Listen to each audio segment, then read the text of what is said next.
तर बिबट्यानंतर बातमी आहे आता भटक्या कुत्र्यांवरना। तिकडे भटक्या कुत्र्यांवरना विधानसभेमध्ये काल सत्ताधारी आणि विरोधकांनी कुत्र्यांचा या बंदोबस्त करावा अशी जोरदार मागणी केली आहे। तर दुसरीकडे विधान भवन परिसरातील लाल कार्पेटवर चक्क मोकाट कुत्र्यांचा मुक्त संचार दिसतोय।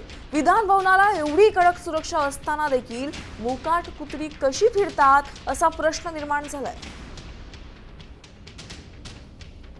आपल्यासोबत बोलण्यासाठी आमदार प्रकाश सुर्वे सर जोडले गेलेले आहेत। काल त्यांनी सभागृहामध्ये एक मुद्दा उपस्थित केला होता आणि त्यावर ते आक्रमक देखील झाले होते श्वानांचा। त्या संदर्भात आपल्यासोबत बोलण्यासाठी आमदार प्रकाश सुर्वे सर जोडले गेले आहेत। जे सुप्रीम कोर्टाने निर्देश दिलेले आहेत की यांच्यासाठी शेल्टर रूम करा, त्याच्यामध्ये त्यांना टाका, हे काही याच्यावर कारवाई केली जात नाही। आणि त्यानंतर मला काल आणखीन एक समजलं असं की ती महत्त्वाची गोष्ट आहे की यांचं लसीकरण जे करावं लागतं त्याच्यासाठी फंड आहे, पण ते करायला तयार नाहीत किंवा काही ठिकाणी त्यांना फंडच दिला जात नाही। मग यांना फंड लसीकरण यांचं होत नाही, म्हणजे लसीकरण म्हणजे त्यांचं बीजारोपण नाही झालं पाहिजे त्याच्यासाठी त्यांना फंड दिला जातो आणि ते मग ऑपरेशन करतात त्याच्याने त्यांना पुन्हा सोडतात। त्यामुळे यांची संख्या प्रचंड वाढत चालली, कारण एक कुत्री कमी की 5 ते 7 पिल्लांना जन्म देते। कोणाशी तुम्ही चर्चा करणार आहात विधानभवन परिसरातील या श्वानांसंदर्भात? आज